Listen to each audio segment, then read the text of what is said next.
Hello, my name is Richard Claywell, and this is another episode of Litigation Speaks. Today I want to talk to you about the qualifications and the experience levels of the different business valuation credentials that are out there in the industry. As an attorney, I think you need to know what these qualifications consist of, the training that's involved with this, so that you could pick an expert that's a real expert in the field that they say they're in. I'm going to compare and contrast some of the certifications that are out there so you can get some idea or some flavor of really what's happening with the various credentials that are there. Some of these credentials are extremely difficult to get. Some of them are not so difficult to get. One of the things you need to find out from your potential expert is this their full-time occupation? A lot of times, what I see is people will go and get a designation and they'll do 1, 2, 3 valuations a year. These are primarily CPAs. They have an accounting practice and they're using this to fill in the time of the year where they're not quite as busy. I had a CPA contact me a number of years ago. If I remember right, he had 12 valuations to work on. He needed some help doing it. He had never done anything that large before and was looking for a mentor or some guidance to help him with that. Got his name and number, and I looked him up on the internet. We had some niceties and talked and said we'd get back together. So I looked him up on the internet, and his website was absolutely fantastic. I mean, this guy, I would hire him in a heartbeat. We talked about a week later, and come to find out, whoever designed his website was a really good website designer. One of the things that said on there was that he had 4 years of experience. Talking to him, he told me he does about 2 valuations a year. But he'd done that for 4 years. So yes, he does have 4 years of experience, but if you only do 2 of them for 4 years, he's done, 8 evaluations? That's, in my mind, that's difficult to call that particular individual an expert. But this is what you need to be looking for, are those types of things. So is the individual a full-time professional at doing business valuation work? What winds up happening is this is like any other field. The more you do, the better you become at it. So if you do 2 or 3 a year, and again, that's what a lot of CPAs do, they're not developing the expertise that really should be going along with what you're engaging them to do. There is a designation called a certified business appraiser. There's also one called a master certified business appraiser. This designation is extremely difficult to get. And as a matter of fact, you can't get it any longer. This was generated by the Institute of Business Appraisers. In order to get the designation, there's some training that was involved with it, and you had to submit some reports. The problem was it was extremely difficult. The graders on this cut you absolutely zero slack on anything whatsoever. The National Association of Certified Valuation Analysts bought this a number of years ago. 47 people tried to get the designation, and of that only 2 passed. So it was determined that they would not offer that particular designation. It's still available for the people that had it prior to them stopping the awarding of that particular designation. So there's not a lot of these individuals left that have the Master CBA or the CBA. I have the CBA. In order to get the Master CBA, you had to have had the CBA for 10 years and published articles and that sort of thing. I had not had it for a 10-year time period when they actually stopped offering this to anybody that's out there. But that's the most difficult one to get, bar none. When this was acquired by the NACVA, Parnell Black had written an article about the CBA designation, and I want to read it to you because I want to make sure I get it exactly right. And when he says the CBA is extremely difficult to obtain, this is well known in the industry. As a specific example, in 2014, we had 47 candidates submit reports, of which 2 were passed. CBAs, and in parentheses, MCBAs, represent a premier group of BV professionals who had to cross the Grand Canyon to achieve their designation. This is not something to be wasted, but like a rare coin, is something to be cherished. This is written by Parnell Black, the CEO of the NACBA. So it's a very, very difficult designation. And again, there are no more new CBAs or MCBAs, but the designation still exists, and it's out there. That's the most difficult one to get, again, bar none. Now, in today's world, since you can't get that any longer, the American Society of Appraisers has a designation that's called Accredited Senior Appraiser. Right now, that would be the premier designation. It's more difficult to get, it's more demanding. In order to get that designation, you have to obtain a passing grade in 4 different business valuation courses. Those courses add up to a total of 115 hours, and then you have to pass a course related to USPAP, which is Uniform Standards of Professional Appraisal Practice. So that in total is about 130 hours of training you have to go through to get their designation. Now, when I did this a number of years ago, we had to submit 2 reports, and the reports are peer-reviewed. The other designation that we'll talk about in a little bit, they are not peer-reviewed. So I had to turn in 2 reports. One was for a controlling interest of a business valuation, the other was for minority interest of a valuation. And now I'm being told that people have to submit 1 report, which I'm assuming is a minority interest. I do not know that for sure, but it's 1 report versus 2 reports. You typically have to have over 10,000 hours of work experience to get the Accredited Senior Appraiser designation. If you are a CPA, then you only have to have 8,000 hours doing business valuation. I'm not really sure in my mind where the extra 2,000 hours comes from. I know I've taught business valuation courses at the University of Houston at the Clear Lake campus for 3 years. This is an elective course for people working on a master's or they were graduating seniors. It was a 1-semester course. I don't see how that qualifies CPAs necessarily to have 2,000 hours of work experience, but that's what the rules are.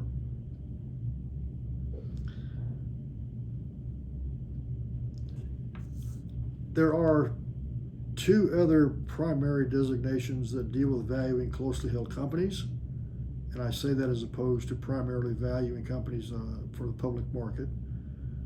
One of those is the Accredited and Business Valuation. This is put out by the American Institute of CPAs. The other one is a Certified Valuation Analyst.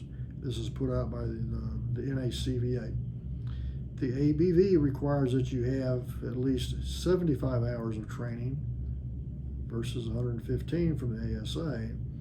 The CVA requires that you have 40 hours of training compared to the 115 hours for the ASA designation that you have. So you can see there's significant additional training to get to the ASA, which makes it more difficult to get. It's more time consuming.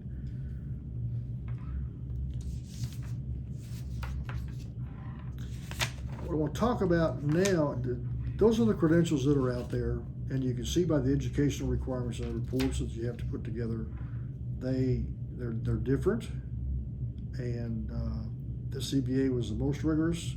Right now, the ASA is the most rigorous. The ABV and the CVA are not as rigorous as the ASA designation. What I want to talk to you a little bit now is how to find a business valuation professional. We've got all these designations that are out there, and who's who.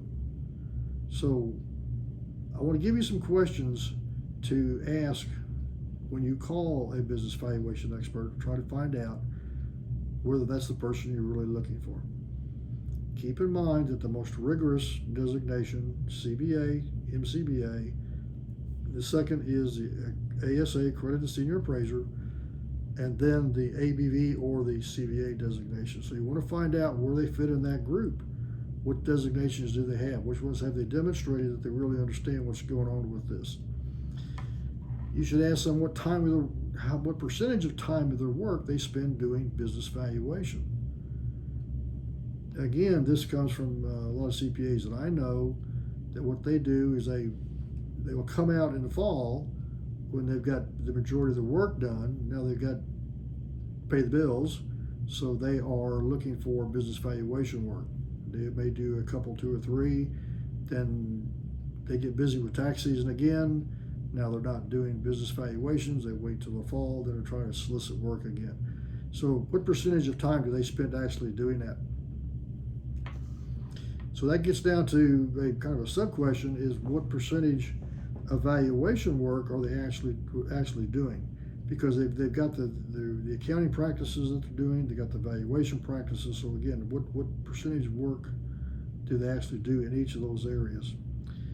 You might want to ask them how many hundreds of business valuations that they've done in their career and that they've been responsible for signing the reports on there.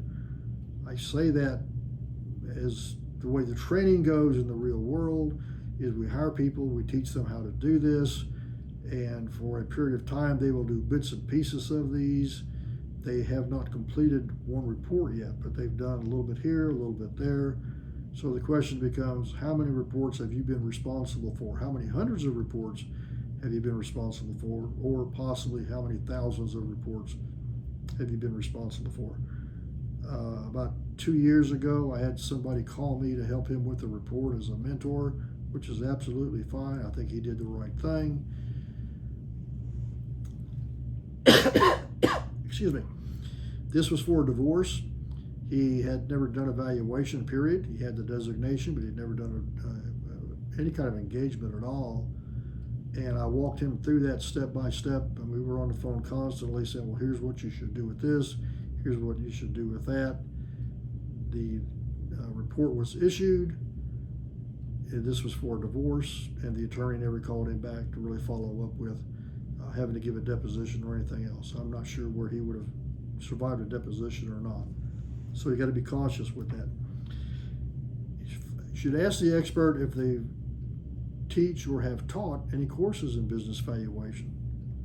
There's a lot, trust me, there's a lot to teach in a course. You think you know the information, but when you get down and study it to try to explain it to other people, you really learn more by doing that.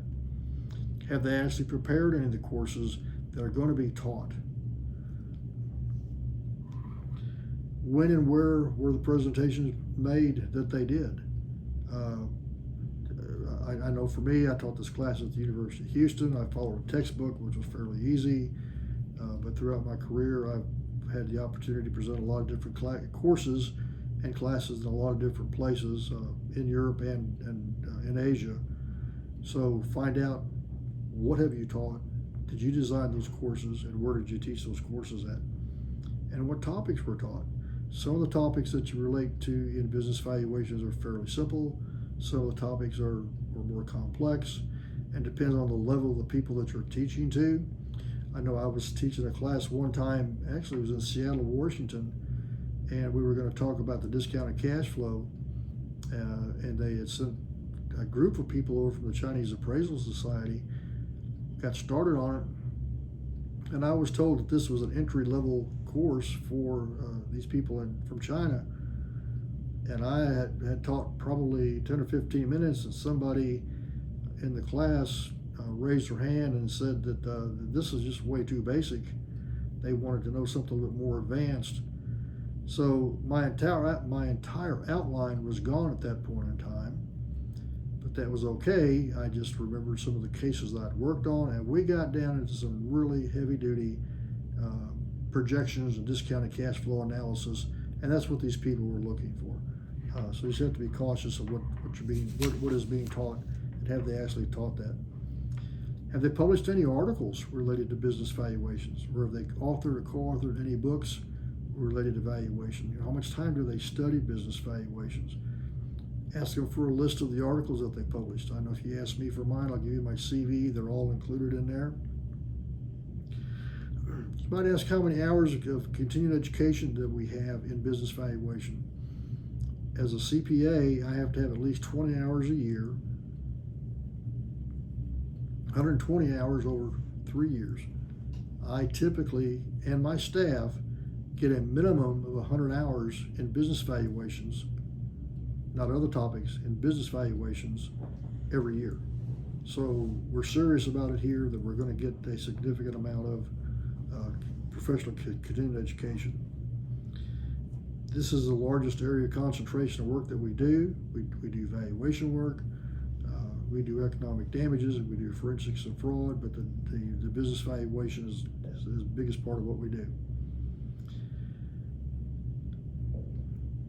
I hope that you've got something out of this today.